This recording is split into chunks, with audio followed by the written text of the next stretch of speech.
मैं तो बिजी मेरे काम में सुबह या शाम में पर आज तक भी आता हूँ फील्ड में लोग बोले मुझे चिल्ले पर इन गलियों में फूल नहीं खिलते और मुझे ना चाहिए किसी का एहसान या ना चाहिए कुछ मुफ्त में साले जाके लाके मुझे मिल दे कहाँ से आते वो नहीं सुनी मुझे तेरी बातें ब्रो डे वंस मेरे साथ है ब्रो सेंट थाली में हम खाते bro I know they want me to feel but nah nah nah nah nah nah nah nah nah listen to my haters all I hear is blah blah blah blah blah blah blah blah blah still rock the mic still rock shows no coming down from here up we go करेंगे जो भी मन में आए वो real hip hop it comes from the soul still rock the mic still rock shows no coming down from here up we go करेंगे जो भी मन में आए वो real hip hop it comes from the soul still rock the mic still rock shows no coming down from here up we go करेंगे जो भी मन में आए वो real hip hop it comes from the soul still rock the mic still rock shows no coming down from here up we go करेंगे जो भी मन में आए वो real hip hop it comes from the soul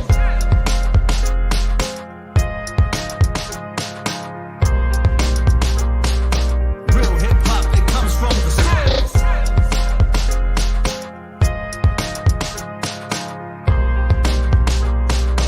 real hip hop it comes from the soul You made it to the office, We Kingsman. made it to the That's right. office today. That's I right. noticed you haven't worn a hat in a couple No, weeks. I haven't What's worn a going hat on in a there? while. No, Yeah. I'm showing how thin my hair is. Okay, you make it On the show, that's it. I'm getting close to the KLOMP look. Nowadays, yeah. You still got that nice hairline, so quit bragging. A big show tonight. Yes, always a big show, Yeah. but this is big. We raise the bar every single night. Do we? We do we really? Yeah, I think we do. I think we do. I think we do. Well, we were a little deflated after Ed the Sock ripped us a new one. Well, but- he wasn't. You know, Ed was, I'm going to say tame. I think he's Yeah. saving it for the roast, which is next Thursday at Full Beard. 8 Okay, o'clock. so before we get into the show, we have 4 VIP passes Yeah, to to see Superman returns That's right. Saturday night at 9, a part of the NOE, and at TimminsCon 2024. Yeah. Of course, it's going to be at Imagine Cinemas, and again, a super guest will be, well, Introducing the movie? introducing the show. It's you in your super dad costume. In my from- super dad costume from 2 Halloweens ago with, I think it was, Yeah. I don't know where it was. I Your tossed it in the D. back of my trunk The there. It's D got fell stains off. all over it. Yeah. The D fell off your costume at the NOE Yeah, dance. I super remember dad. that. All right, so why don't you introduce our guest here, Kinsman, and All you right. watch me do this transition with the camera. All right, so here we go from Studio 67, live in downtown Timmins. We welcome to the studio. He was our mayor at one term here in the city, and of course, a current councillor of the city of Timmins, Mr. Steve Black. Pleasure. There we go. Yes. Pleasure to be here, guys. Welcome to the hot seat, as they say. Yeah. It's the welcoming It's seat. the there, welcoming Kinsman. seat, yes. You don't scare off our guests. I would assume because you've spent a decent portion of your adult life in politics. There's I have a lot of respect for people that do that, but you grow. You can't be sensitive in that role. You got to be welcoming to all types of feedback, Need right? thick skin, don't you? Yeah, for sure. I mean, it's obviously a job these days, especially with social media and everything, that you need to have a little bit of thick skin.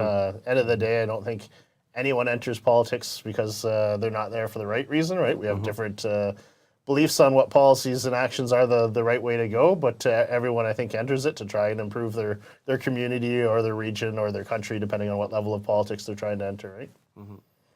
I really like to I've publicly said it on the show. I've been a Steve Black supporter for a long time. I've said it before, Kinsman. Yeah. I'm not like you kissing butt like you always do. But I told Steve that many times. I always liked them ideas. I like the concerts. I like the idea of the drive. That's right. We're here to announce Stars and Thunder 7 Oh, here. Seven. Have you heard any Stars and Thunders jokes today? Yeah, today. I'm sure. You still get it. Yeah, no, not necessarily jokes, but the comments always come, and Sure. you get it on both sides. Those Yeah. that were opposed to it and didn't like the cost of it, and those that are missing it and want it to come back. Yeah. So it was a good time. There's no plans to bring it back. That ship sailed, and That's it. the people had their say in the election on whether that was where they wanted to go, and That's where we stand. Is it? See, this is why I could never run for office, because I couldn't take a defeat. It would destroy me inside, right? Oh, it did. It has to be like, what is I'm not gonna, well, I'll start it off, because what is that moment like when the election results come in and you're victorious compared to When you're not. When you're not, Yeah. Like emotions high and low, I bet. I would say it depends on whether you know what the results are, Okay. right? So your reaction is much different. I've been in election parties where, candidates weren't sure whether they were going to win or not. And if they win, that's quite a celebratory moment. And I've been in election rooms where they weren't sure and they've lost, and that's quite a deflating moment. I would say in my mayor election, before, our now Minister Peary stepped up to run against me, I had told the promoter from Stars and Thunder, he asked me, what are we going to do for next year's lineup? And I said, there's no next year. And that conversation was in January. So before the elections were close. And he says, what do you mean? I said, I'm not winning the next election with where ticket sales are at. And I said, that's just the reality. He says, you really think you're going to lose the next election? I said, yeah, I'm pretty sure the tension in the community over this event, and if it didn't break even this year, was going to be a tough spot to overcome in the election. So that was before George had entered the race or anyone else. I would say election night, it's still deflating. You never like to lose, but it depends on your anticipation. If I had went into that night thinking, I'm going to win and we're going to have another term and we're going to get to keep doing the things that we thought were right for the community at that time, and then you lose, it's much harder to swallow. And I would think like a big part of the choice of running, that's a family decision, because the unfortunate end is that if people are critical, sometimes people are critical towards the family. So the family really has to be behind you chasing your dreams. They definitely need to be consulted with, for sure. It's tough, right? Like, I don't mind people being critical of votes or how we vote or what the issues are. At the end of the day, when you start attacking family members or posting pictures of family members, that takes it a little too far. And when the kids come home from school and have a comment or something, then you have to sit down and have some conversations about them and what the correct way to respond to those are. But for the most part, it's very rewarding. The majority of the community, whether they end up voting for you or not, is largely supportive of the efforts you put in, and you can stop and have discussions and reasonable discussions with members of the public who may agree or disagree with your policies about why you do. And I had many of those when I was in office as the mayor. I remember we were out grocery shopping one day and a lady stopped me and she wanted to talk about the rec center that we were looking at building. And, we sat down for 10 minutes in the grocery store and there's a little crowd of people that gathered around. And at the end of it, she said, you know what? She says, I don't support it, but she says, I appreciate you explaining your position on it and why it's needed. And you left amicable and, you were able to have a respectful conversation. Unfortunately, not everyone's of that nature, but No one's going to see the same views as you are. And again, as we say before and say it again, it takes a certain person to run, for mayor, which you've served here, one term in the city. And of course, sitting around the council table, which you just came from a very important meeting here this afternoon. And I know a lot of people, tense times here in our city, all the talk about the living space, it's got to be tough, dealing with these types of topics. Discussions. I mean, obviously, some issues rise to the top of the priority order in terms of community sentiment and what the response is to those issues. And the living space has been a very polarizing one in the community. When we had polarizing issues with the festival or the aquatic center in the last term, right? So there's often polarizing issues. I think the important thing is to acknowledge that concerns are valid. Hopefully, they come in respectful means, and also acknowledge that the needs of the facility and the needs to service the clients of the facility that are struggling through times is a community responsibility as well. So we need to try and do that in a way that impacts the surrounding residents and businesses to the least possible degree. And I think that's where we've stumbled a little bit in the past, is acknowledging that there is concerns that need to be addressed and taking actions to try and address those. Sometimes you get so focused on what your goal is and trying to solve the problem that you're not as aware as you should be to what's happening around that problem, right? And I think that's where we got a little bit lost at the start of this, but they came and presented the review tonight, and it had, a series of recommendations for the agencies involved, the living space themselves, and the city of Timmins to do. And I think it was a good process that was open to listening to all the people, both for and against the facility, and for and against where the location of the facility is, and kind of bundling that all up and presenting it to the DSAB board, who then passed it on to council due to our request for the review and said, this is what came back from the review and these are the areas we need to improve on. Now, let's just say, hypothetically, now if it were to move, it doesn't solve the problem. What steps have to be taken? And that's kind of what the report touched on today, right? Regardless of where you put the facility, there's other things that need to improve, or you're going to have similar potential issues. For myself, one of my strongest positions has been, if you're going to operate a low barrier shelter, which is, open to clients that are suffering from different either mental health or addiction challenges and may not be of the frame of mind that you're hoping people are in the community. For me, that has to be in a location that's not centralized in a residential neighborhood. You want to kind of have some distance, and I'm not saying it needs to be out of town, out in the bush or anything like that, but you need to have a property that's big enough and has some space between the adjacent neighboring properties so that you're not having those direct interactions every morning when someone's going in or out of the facility. And so that, kids aren't waiting for school buses and experiencing and being exposed to situations that no parent would want their child to be exposed to. So I sympathize with the residents who are near the facility. While the facility has struggled to really hone in on its operating procedures over the last year, I think the report did an excellent job of saying, regardless of moving, whether you move or stay, these things still need to be fixed wherever you go. So I think they did a good job. And the tricky thing there, there's so many divided positions on it. And sometimes to me, it's a matter of location and perspective.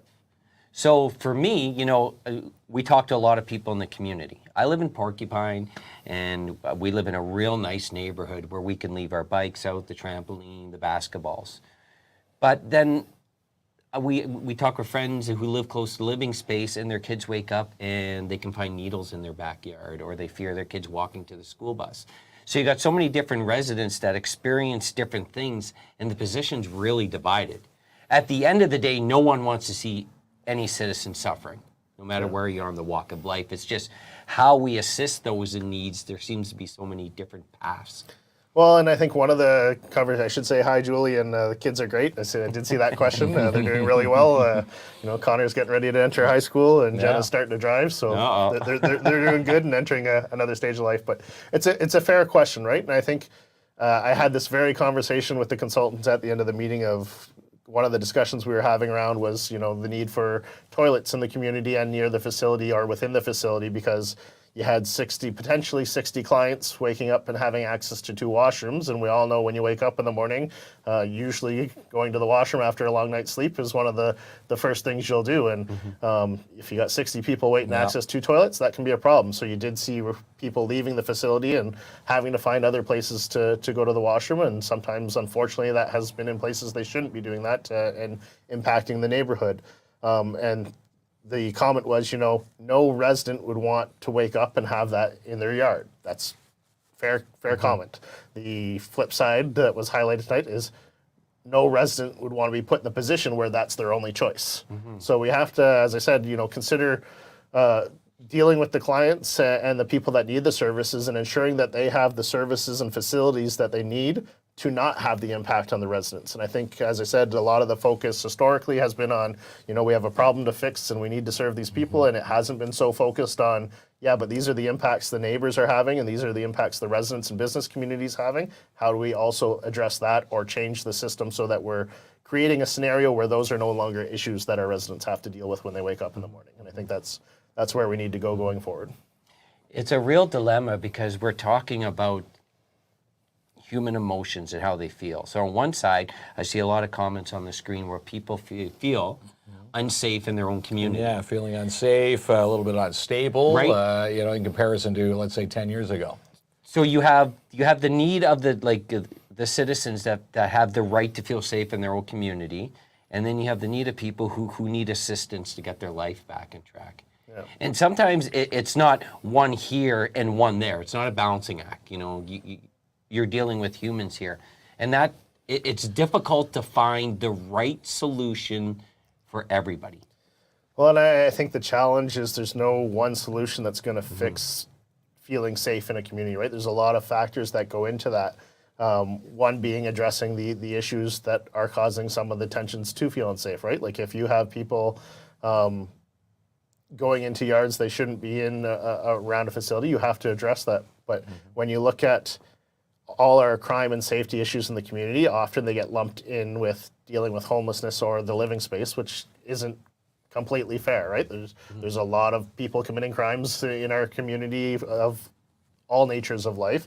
One of the biggest challenges is the catch and release program and the bail reforms that have been done that, I hear a lot of people saying, if only Timmins police would do their job as well, they are doing their and address job. this. But the officers are making the arrest, Yeah. and then the people are back out on the streets. It's the court system that's letting them out. So it's a challenge, right? And that stems from policy levels at the upper levels of government. So I do think we have a responsibility as a municipality, as a police service, to hear our residents' concerns. They're valid concerns. If people feel unsafe, that's something we need to own. And we need to do whatever within our power we can do to improve that, whether it be more presence on the streets from a policing perspective, or some of the outreach programs that we have now to try and help people that are on the streets and not make it a situation where people are starting to feel safe. And you have to hold people accountable for their... It gets frustrating from a policing perspective to be arresting perhaps the same person on a repetitive basis, but you can't get complacent and say, what's the point? They're just going to be back out on the street. We have to continue with that enforcement and lobby to the upper levels of government that, we can't arrest the same person 10 times in a 2-month period. And you guys have a system that keeps putting them back on the street and keeps putting them... It's frustrating. It's frustrating. Yeah. It's frustrating for everyone involved. It's frustrating for the victims. It's frustrating for the residents that are dealing with these people. It's frustrating for the police officers that are dealing with the same person and filling out the same paperwork, week after week. Yeah. So it's a system that we need to work together with our agencies and lobby the upper level of government for some change on criminal justice as well and repeat offenders. And we had Jay Bernard on from Empower to Recover on our show last week.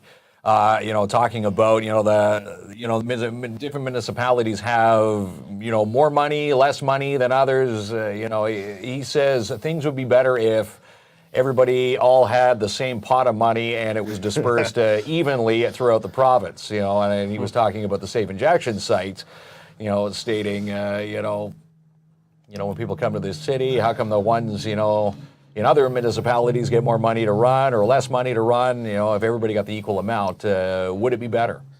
Yeah, I think that's a multifaceted, complicated scenario of what makes up municipal funding as well, right? There's various different provincial programs. If you look at one of our biggest challenges as a city, it's population growth. We don't have it. If you look at the population 10 years ago versus now and you compare it, it's pretty flat. If you go down to Southern Ontario community or anywhere really, south of North Bay in Ontario, the population growth is substantial. So when you're looking at tax implications and new money coming into the community, every additional resident you get is an additional taxpayer. So it dilutes the need for everyone to pay higher taxes because you're getting growth and new money coming into the community. There's obviously, we make provincial funding arguments that we deserve more money all the time. So there is discrepancies between what cities get that are based on, population growth. This recently they came out with a program that if you're building more houses, will reward you and give you additional funding dollars if you meet your housing criteria. Well, if you don't have the dollars to build the housing, or you don't have the population growth, you're not going to see those housing numbers, right? So you're seeing now communities that are already growing and getting more people and the private sector is building houses, they're now getting additional funds because they have that growth. Whereas the cities who aren't growing aren't getting money to make the investments they need to grow. So it's a challenging system. I've sat in rooms with ministers and had arguments over funding and different programs, but it's definitely one that has probably 200 different angles that impact the budget differently. Yeah, certainly some different angles there. We were in a basketball tournament at Richmond Hill last week, and I'm like, that's a city that gets lots of funding. Okay, Ronnie, can you go to the starred comments? Because I don't want to miss. This is an opportunity for people to ask questions. Now, when is the next election, Selena says? Okay. Oh, October 2026, I want to say. October 2026. So you have So a couple 2 years to years get your from now. mayor platform my on. mayor You platform. want to run for mayor, Kinsman? Last one was I think 2022, so. 2018, yeah, 2026. Every 4 years, eh? Let's see. Some of them are just Debbie comments. says, I love the concert. Would love to see another concert. So I think she's referring to Stars and Thunder. Debbie, you got a great opportunity. Rock on the River just announced their lineup phenomenal recently. lineup. And There we go. I'm a big proponent, even while we were doing the Stars and Thunder concert, concert that people should support Rock on the River too. I think that group's done a tremendous job over the years, and as you know, going through a pandemic and still coming back out strong the other side and united. So they announced their lineup in terms of concerts in the near future. Coming. That's the one you should go out to support. I'm excited about Dean Brody. The country night for me is a good lineup, solid lineup, right? Solid lineup. Dean Brody, Tim Hicks. It's a great lineup, but the whole weekend's going to be fun. Great to see them have it 3 days this year, right? Yeah, Buck Cherry live. Country fans know how to. You might even stay up past 9:30. Yeah, before 9:30. You may do it. Barry wants to know if you will run for mayor again. So I've been asked this question a bit over recent times. I have no intention or had no intention to run for mayor again in the next election. I have a very good private sector job that I'm very happy doing, and is pretty rewarding for myself in terms of the opportunities I get to work with communities and our own company to try and grow. But I never rule anything out in politics. I have not had a conversation with one person to say, hey, we need to be ready for the next election, either for council or for mayor.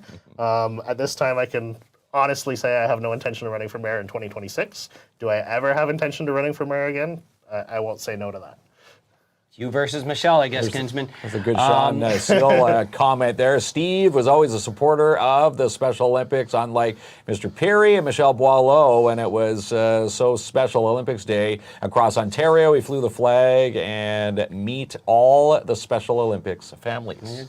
You used to invite them to the council chambers there? Yeah, great to hear from you, Sean. You know what, the accomplishments of our Special Olympics team and the success they've had is really something that's special, right? And it's not just our Special Olympics team. We did it with provincial athletes who went off to OFSA and competed at a great level. I think a community needs to celebrate the successes it has, and the morale of the community is a bit of a council role as well, and celebrating those that succeed within your community. We had Megan who went off and competed in the Paralympics as well, that we made a big deal of during my time as mayor, and wished her the best of luck in that competition.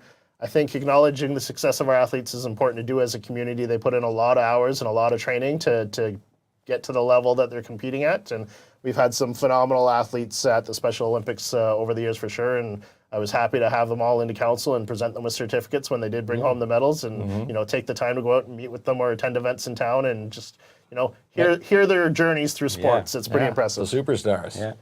Yeah. No key to the city for us yet, though. Yeah, we didn't get a key to the city. We should say that. Selena says Steve has helped out with concerns that we had, so thank you. You're welcome, Selena. Appreciate the open dialogue for sure. Debbie says no kid should be exposed to that, and neither should the parents have to deal with that. It's very sad all the way around. Right, so we're talking the about needle consumption around the city. For sure, we've had lots of conversations over that and how we need to do better, right? When you have facilities and organizations in town that are working on harm reduction, and you hear some of the numbers of 350,000 needles provided in a year out to the community. That's a lot of waste. If those aren't getting disposed of in the proper bins, and you're finding those around town, we got to do a better job as a community to clean those up and ensure our community is safe. Now, does that come with the workers, the staff not being trained properly? When someone goes into, let's say, the safe injection site, are they not supposed to do that in that safe injection site instead of going outside and exposing? Yeah, well, I think so. That happens, and some are disposed of properly, obviously, and we have various sharps collection containers around the city for people who do use needles, whether it be for purposes that are required medically or not.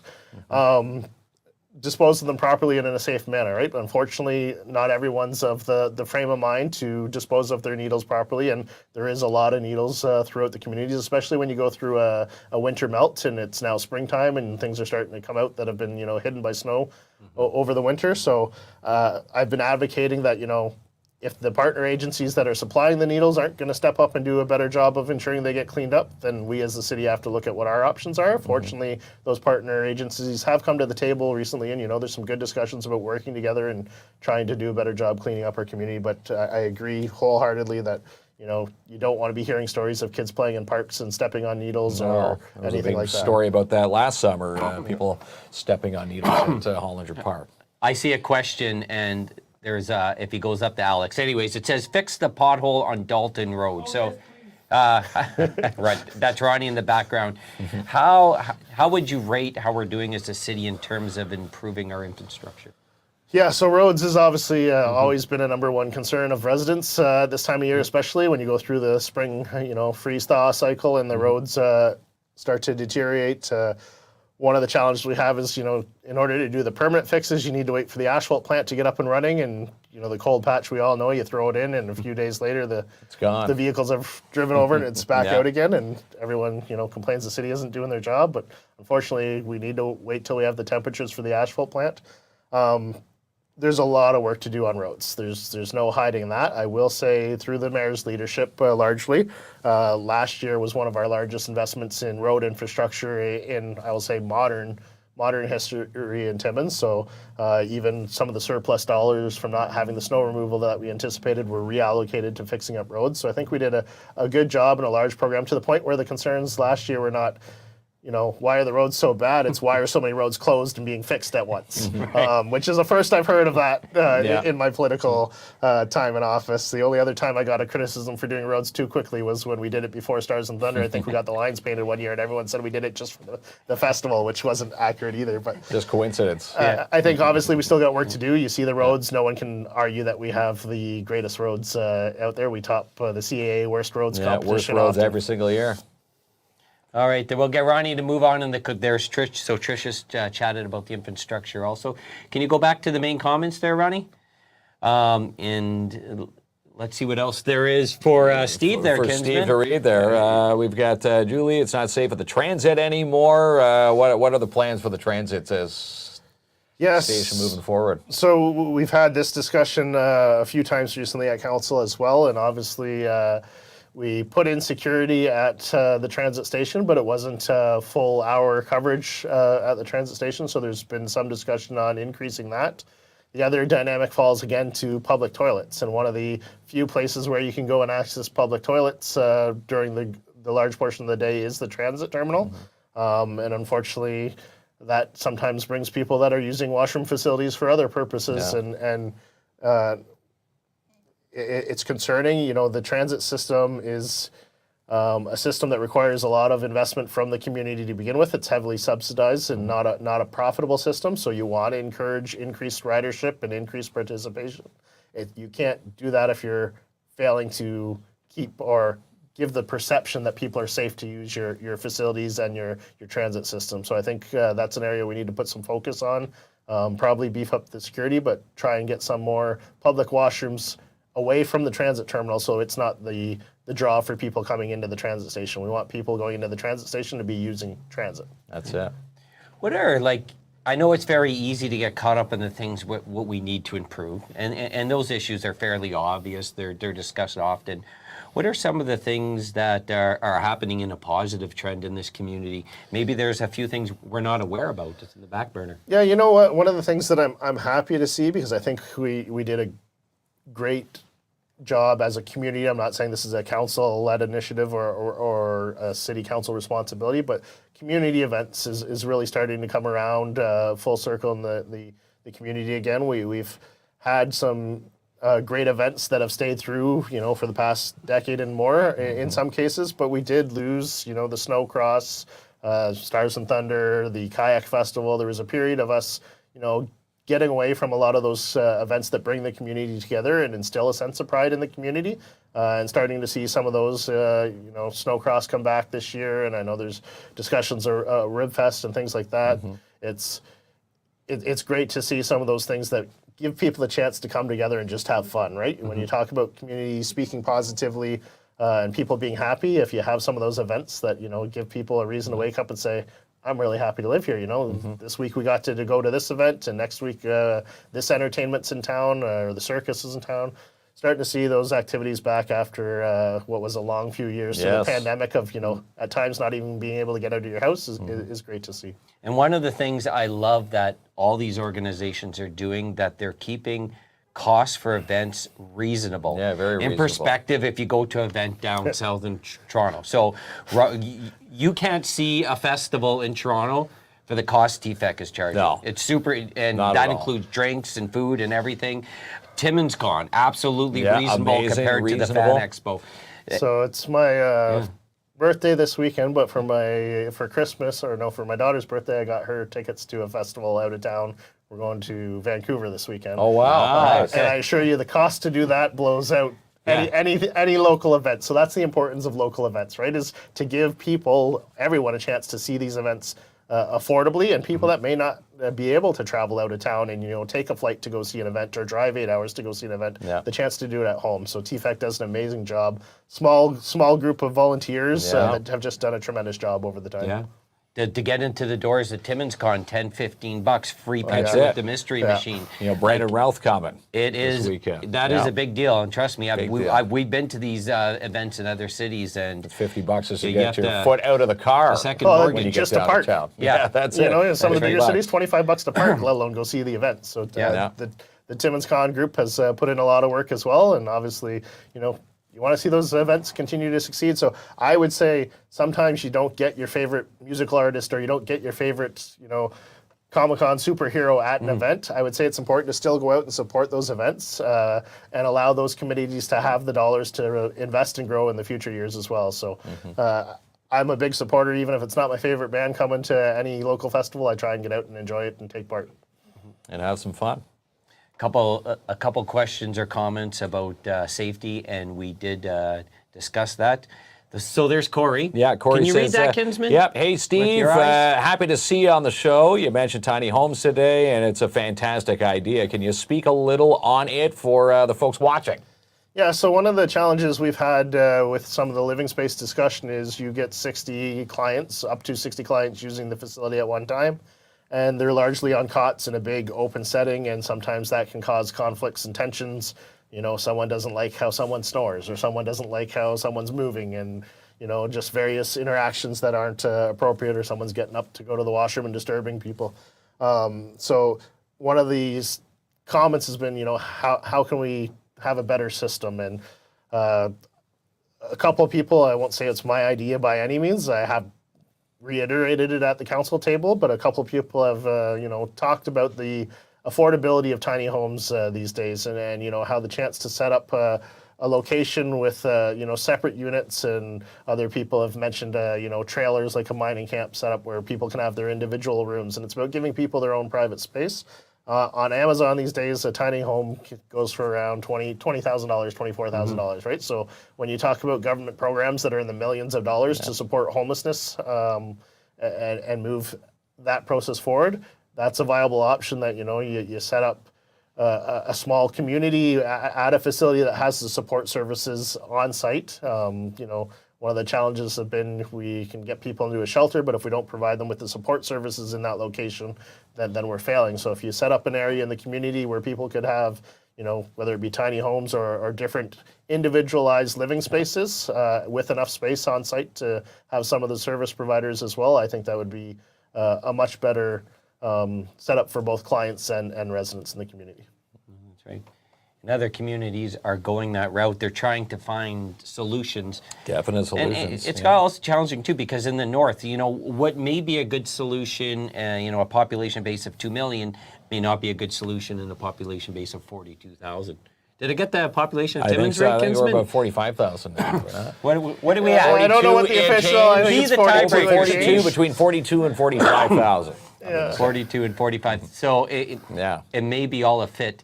How much, some of the issues that we talk about are portion federal, portion provincial, portion municipal. How much say would like our council have in gathering provincial funding? Well, I think it's critical that council lobbies for additional dollars, right? And it's working with our service providers as well. You get opportunities to make your case to the ministers on a regular basis as elected officials. And, when we were looking at the training facility at Northern College, I had discussions with the groups looking at that at the time. And, it wasn't a city-led facility. We ended up being included through the fire hall. But I went down to the minister and said, listen, you got a great opportunity for your college, which is a provincial responsibility, and the EMS and the fire to come together and have something unique. But if you don't take action and provide some provincial funding now, we're going to move ahead with our portion of the facility anyways and miss out on this opportunity to have what would be better. And, you know, they took it back, and obviously the college had been lobbying for a number of years and continue to.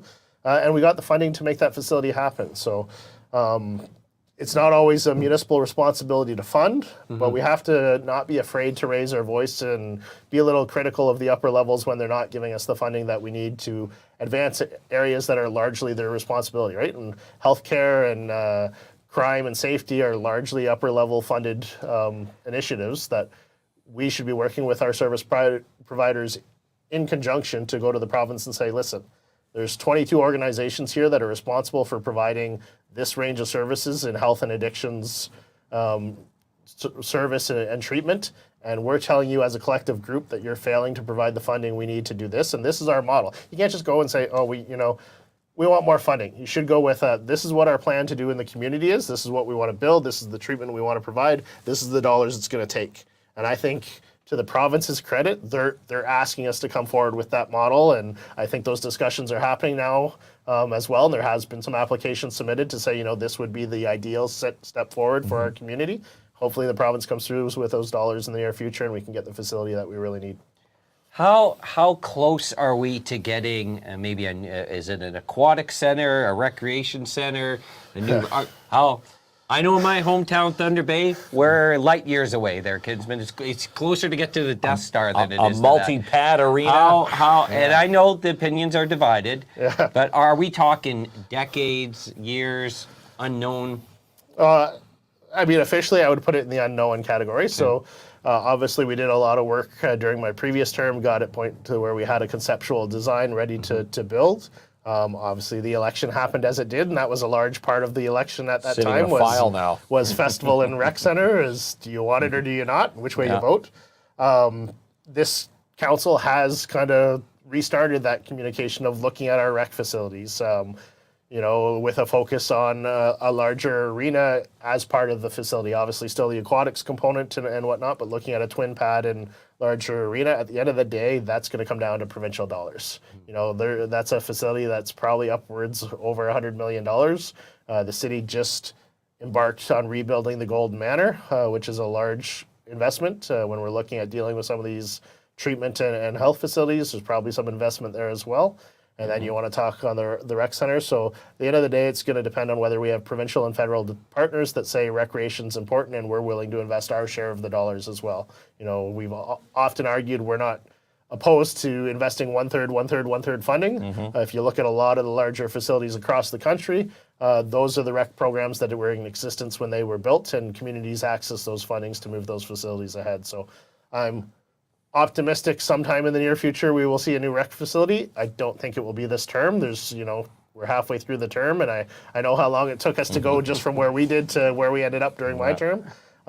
It's something that you have to get consecutive councils to agree and be supportive of wanting to advance that, and you need the provincial and federal partners. And we got a great advocate for us in Minister Peary. He does do a lot of lobbying for the city of Timmins within his government. So I'm hopeful that we would be able to access some provincial dollars, and we'll have some conversations at the federal side too and see if we can get them to the table as well. There's Chris Costigan. It's a big one. That's your job Chris to read Costigan's comment. He says, renting shelters for a person with problems and or addiction and not regularly doing daily checks is a waste of money. I know someone whose rent has been being paid for over 3 years by the organization, and that person is regularly high to the point of passing out on the ground. What are the solutions for these types of issues? I don't pretend to be an addictions expert by any means, right? But I would say providing the services to try and get people to access help and having those services available in the community is a huge point, right? So that was part of the discussion we had with, a mining camp setup or tiny home setup today is, do you have locked doors? And one of the challenges if you're dealing with people that are struggling with addictions, are they safe on the other side of the door depending on what they're doing? So you want to have a facility that's set up right to be able to monitor people and ensure they're safe and alive. And you also want to have the services provided there that when they're ready to get help, it's accessible. The problem, you can't force people to go into treatment or get help as we would like to, or some members of the community would like to say, we should be forcing everyone, if they want to use the facilities, they have to enroll in this program. It doesn't work like that. If you're suffering from addictions, you have to want it a little bit yourself too to get on the right track. But if you don't have the services at the facilities when someone is ready to access it, you miss that window of opportunity that you have. And it may be an hour that someone's in the right frame of mind to say, you know what, I'm tired of this. I want to get help. I want to get into a program. And if that hour goes by and they can't get to where they need to get, and then they're back on the street with their friends and start using again, then you've lost them again, right? And you need to wait for that next opportunity where they want it. So having that 24/7 facility, that was the model when we first started looking at it, of having service providers on site and having a 24/7 facility, I think is where we need to get to. And I think that's a large part of where the current applications are pushing the province to help us with dollars, is to have that kind of full service with treatment services on site available. And I think that would be a big step in the right direction. I've seen some comments here, and probably you heard them before. I don't like the job the mayor's doing. I don't like the job the city council's doing, and so on and so on. Council members, a whole new, got to get rid of them all. Right. So my question is, how united is this council? And I don't mean everyone agrees with everyone's position, because I wouldn't want a council where everyone just agreed to everything. You want different perspectives. But is the council united on what some of the core issues are in this community and possibly how to tackle them? I would say council's united on what some of the core issues are, for sure. We went through a council priority exercise at the start of the term, and recreation and recreation facilities was there. Obviously, community safety and crime issues were there. Some of the health issues we're facing, right? So we went through that. The challenge where you get diverse opinions is on what's the best course of action to solve that problem, right? And if we need to build the rec facility, should it be $1 million skate park, or should it be a $100 million twin pad arena and aquatic center? And there's a big gap in between, and there's a gap in the community as well as on council on what the right steps and what we can afford and what's the right time to do what. So I don't want to say council's ever united on any issue. It's quite clear we're not. But I think council's united on wanting to do good for the community. Right. And I think everyone at the table is there for wanting to do the right thing. It's just sometimes you have different opinions on what the right thing is, or what the right process to get to that is. What does Joel say? Go up a couple. There's Joel's comment there. No, this city needs a proper rehab center with more beds and the proper help. I agree 100% with Joel. That's what I've been preaching from my campaign for council to now, is that the best step forward would be a full-scale treatment center where people can get the help that they need. That's part of what that application is to provide that treatment facility with the supports around it to provide people with that help. As I said, if you don't have the treatment side, people are stuck in the loop, right? You have to have enough access to the treatment and full 24/7 access to that treatment. It can't be, show up at this location on Monday between 9 and 5, and if you're having an issue on the weekend on a Saturday night at midnight, you got nowhere to go. At another place. It's got to be So all services under one roof. Yeah, I've been a big proponent of you need to, unfortunately there are some that say you shouldn't be helping homeless people. They got to make the decisions themselves and get that. It's not how it works, right? And it's easy to say if you're not in that position. If anyone wants to freeze their bank account for a month and give up their home for a month and try and live on the streets with nothing for a month and get that reflection, I think it'd be a sobering exercise. But if you do have people that are suffering from those issues and there's no path out, or there's not a 24/7 path out, as I said, people fall through the gaps, and people that might have taken that opportunity to get up on their feet again and back into a more regular lifestyle. As I talked to some former police officers and current police officers, said, when people get out of Monteith, they usually come out pretty clean. So they may have had some addiction challenges going in, and that may have led to be why they did. And he said, you got an hour and a half window of them leaving the facility to find whatever housing accommodation they're going to have. If they don't find one and they end up back on the street, or they end up in a facility where there's a lot of people who are using drugs, then they fall back into that system, and you've missed your opportunity to say, hey, well, we have you now, you're free, you've done your time, you're back in society. Well, we have you in the sober state of mind. We have this program and this housing supply that you can go into and avoid falling back into that routine. So it's a complex problem with a lot of angles to it. A question and then a comment. So the question is from Donna. One up there, Ronnie, from your cursor. There we go. A rehab center would be a provincial issue, though. 100%. So the application for the funding is in with the province. Again, I've said right facility in the right location, funded by the right agency. And ideally, this is an area where I've been very critical of the province and upper levels of government, that this is their area to step up and provide the funding needed to do it. Our area on the municipal level is to advocate for those dollars and make the case of why it's needed in our community. But at the end of the day, we do need a full-scale treatment facility in northeastern Ontario and many other places, including right here at home in Timmins. And it is a provincial responsibility. So hopefully when that application's all cleaned up, there is some discussions with Minister Peary and the Minister of Health and those that are more directly responsible to lobby on our behalf and try and get some funding there. Try and channel some money back up here to the north. Okay, so we'll start. I want to go to Selena and then Susan, and then we'll get to Joel, Ronnie. So Selena says there's a difference between homeless and addicts. And then Susan next, Ronnie. So go up, Ronnie. Right there. People need to show more empathy towards the people on the street. There is so much hatred towards them. We help when we can. If you ask for money, the answer is 90% of the time no. But if you want food or something to drink, clothes, I will definitely help you.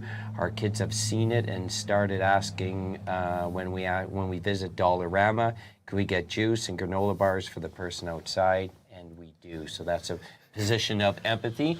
You know what? Kids are great. Yeah. Right? Kids come in so unbiased and at a point in life where they haven't been exposed to, some of the things that we all go through in life. And they generally want to do good. So it's really, I commend your kids and yourself for supporting them in that initiative. Definitely need to have empathy for people that are experiencing challenges, right? But as I said before, it's a two-sided coin where we need to have empathy and try and provide the services to help people. We also have to take into consideration what the impacts are on the community of our services.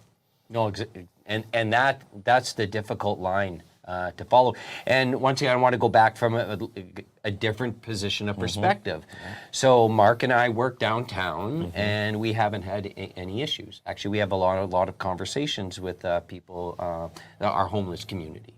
But we have other business owners that have faced assaults and break-ins, and we don't have a business where you can walk in and buy retail.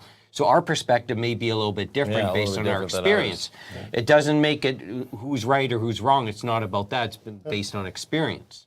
And that's where it's really difficult, to find the balance between making sure our citizens feel safe and helping people in need. And that's not, lack of saying one of your cliches, that's not a magic wand. That's not a one-stamp solution. And sometimes those things take a while to roll out. For sure. And I'm seeing a lot of comments from your viewers saying, there's a difference between homelessness or homeless people and criminals. And there's a difference between addicts and criminals. And there is. At the end of the day, we received a report tonight. The facts are a large portion of people who are homeless are also suffering from mental health or addiction issues. One or the other, maybe both in some cases. It's a significant percentage. And that's where, if we have the treatment centers, hopefully we can do better. Now, there's a lot of criminals who aren't homeless in our community as well. So that's a fair comment. There's, probably a majority of criminals in our community are not homeless. So the crime enforcement and the criminal justice reform is an important thing that can be separated from homeless people or, mental health, people suffering with mental health issues or addictions. Unfortunately, mental health and addictions does coincide often with homelessness as well. And the stats are there and provided by the clients. Those aren't my stats. That's the people taking care of the clients. And that's why we're advocating for those treatment facilities to try and end that circle and let people get the help they need, right? All right, KINZ. So what I think we should do at this point, 7:47, let's take a break. Thank our partners and sponsors. We'll wrap up with Steve, and we'll give away the The 4 VIP tickets. That's right. To see Superman Returns Saturday night at Imagine Cinemas. Yeah. Thanks to the Northern Ontario Expo. And all tickets come with popcorn and a drink. You're using your soothing voice right now. Yes. It's my soothing Audiobook voice, Kinsman. It's the audiobook. Run it, Ronnie. Have lunch on them. The Timmins Decorating Center and their grand reopening of the Mermaid Gallery and Benjamin Moore Paint is happening this Friday and Saturday. Friday, it's Contractor Appreciation Day, and Saturday, it's Customer Appreciation Day. Stop in both times for free barbecues and amazing prizes to be won both days from 11 a.m. to 1 p.m. at 1185 Riverside Drive. And drop in and check out Timmins' newest candy store. It's Sweet Freeze, locally owned and operated. Take a trip down memory lane and bring back all the nostalgic candy of yesteryear. Also inquire about fundraising today. Perfect for hockey, dance, baseball, bowling, any occasion fundraiser. Visit Sweet Freeze at 175 3rd Avenue downtown or check them out online, sweetfreeze.ca. And it's week 3 of Love for Our Nonprofits. The post is up now. Nominate a nonprofit today to win free advertising on our show. With a big thanks to the Schumacher Lions Club and Sebastian Vermet Insurance and Financial Limited. And get a team in now for the IG Wealth Management Walk for Alzheimer's, happening Saturday, May 25th at Hollinger Park. Who will you walk for? Call today, 705-268-4554, or email them today, director@alzheimerstimmins.com. Thinking of buying or selling your home? Then get the care and guidance you deserve with Albert Seal. Have Albert seal your deal. Did you know that Albert is the winner of the Royal LePage National Chairman's 2023 Top 1% Award? Albert Seal will seal your deal at Royal LePage Northern Realty Leaders. Call them now, 705-465-3493. And get a ticket now for Magic Man Australia, happening June 15th at the Mac Ballroom. VIP tickets will include early admission, meet and greet, and selfies. Tickets on sale now through Eventbrite. Seats are filling up quickly for September's Orange You Glad We're Sewing Retreat with the Quilts for Survivors team, September 27th through 30th at Northern College. Book now at Eventbrite or call today, 705-262-1853. And Rubino's Petrocan now rents bins in the 8, 15, and 30-yard sizes. Perfect for your next reno job. Call Frank Rubino today for your quote, 705-288-8027. Need security? Then call Matagami Security Solutions today. Locally owned and operated, from access control, mobile patrol, key holder services, alarm response, loss prevention, and more. Contact Lalit now. Contact at MatagaMeSecuritySolutions.ca. For financial advice in the North, you go to Sebastian Vermet and Financial Limited. Also get advice on mutual funds as well. Contact Sebastian and his team located at 239 Wilson Avenue or call to book a consultation, 705-264-4395. And it's another sold sign with Jessica Gervais at Royal LePage Northern Realty Leaders. Your home could be next. Visit all Jessica's latest listings right now online, Jessica Gervais at royallepage.ca. To stay in the loop on all 200 businesses in your downtown, follow the Downtown Timmins BIA. Follow them online, downtowntimmins.com. You can even drop in and see them, located 85 Pine Street, South Suite 105, or call them, 705-264-8733. And this is the week TimminsCon 2024 is coming to the McIntyre Arena. Come and check out the Mystery Machine from Scooby-Doo and this year's celebrity guest, Brandon Routh from Superman Returns and Legends of Tomorrow. Opening up Saturday 10 to 6 and Sunday 10 to 4 at the Mac. Details online at northernontarioexpo.com. And book a deep spring clean now with Andrew N. from DAP Cleaning Solutions. Spots still available now for carpet clean, strip, and wax jobs for your commercial units. Call now for your free quote, 705-465-3500. And the lineup has now been revealed for Rock on the River, coming up July 18th, 19th, and 20th at Hollinger Park. The Timmins Festival and Events Committee will welcome to the city Dean Brody, Tim Hicks, Brett Michaels, Dee Snyder, Live, Buck Cherry, Danko Jones, and more.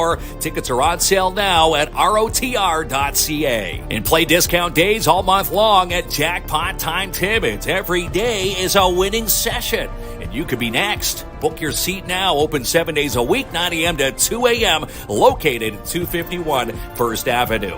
And get connected with Mel and Mel from She's Connected. These ladies will help you engage your audience with workshops and more. Follow them now, shesconnected.ca.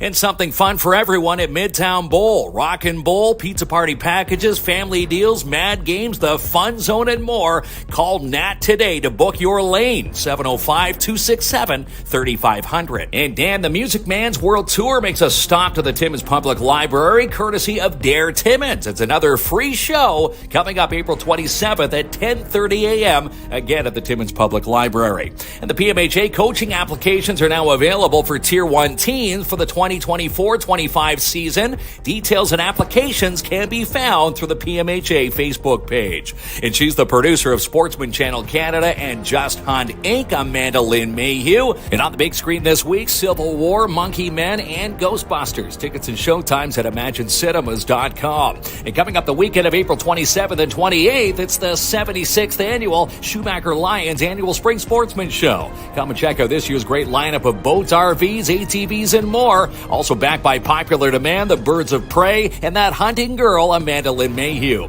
And the winners of our Love for Nonprofits this past week, the Lord's Kitchen Society of Timmins. Want to help out Ken Ryan and this amazing organization? You can send them a donation, 705-274-0044 today.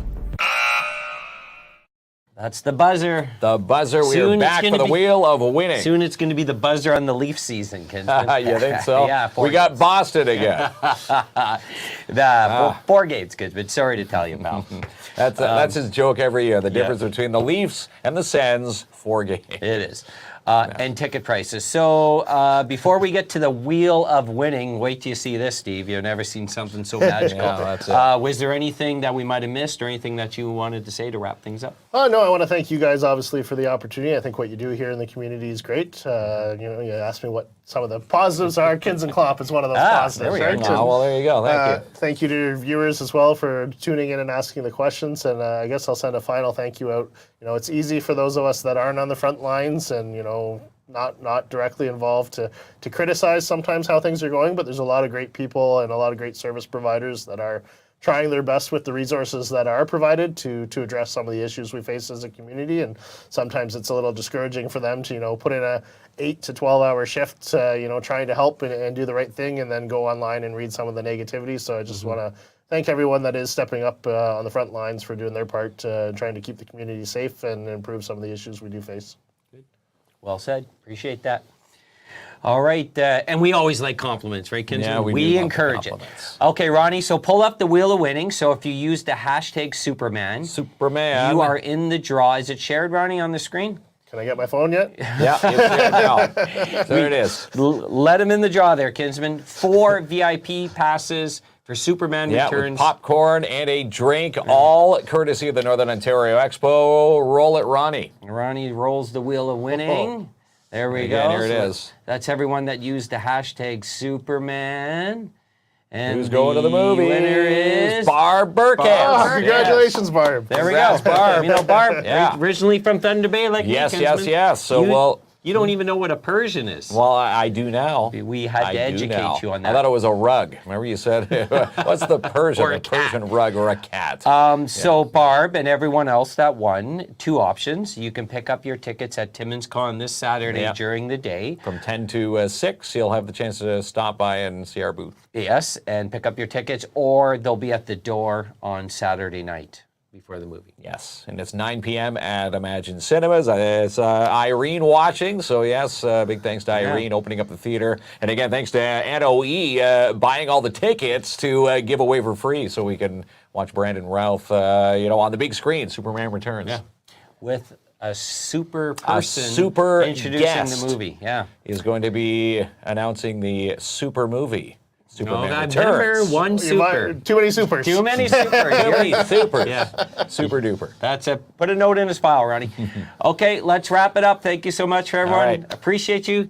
Give us your soothing voice to close us out, Kinsman. All right. We will see you tomorrow. Same time, same channel, right here, live from downtown Studio 67. KINZ and KLOMP. Thanks again to Steve Black. My pleasure. Still rock the mic, still rock shows. No coming down from here, up we go. करेंगे जो भी मन में आए वो.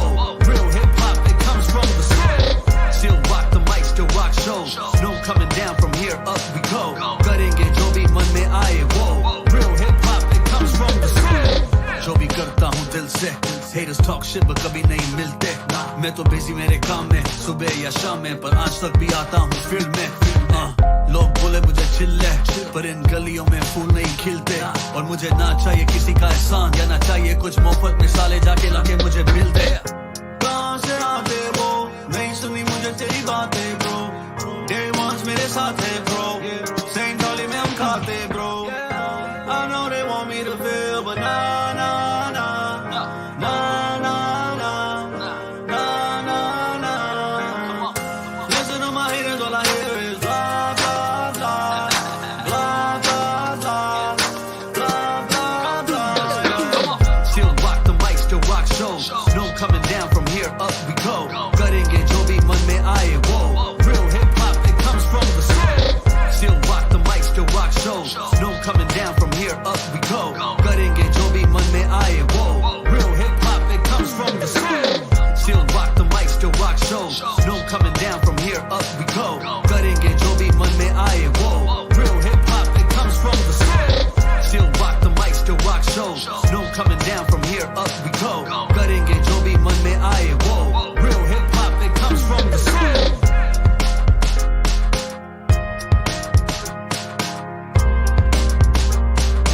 Real hip hop, it comes from the soul.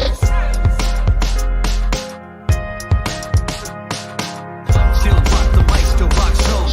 No coming down from here, up we go. करेंगे जो भी मन में आए वो. Real hip hop, it comes from the soul. Still rock the mic, still rock shows. No coming down from here, up we go. करेंगे जो भी मन में आए वो. Real hip hop, it comes from the soul. जो भी करता हूँ दिल से. Haters talk shit but कभी नहीं मिलते.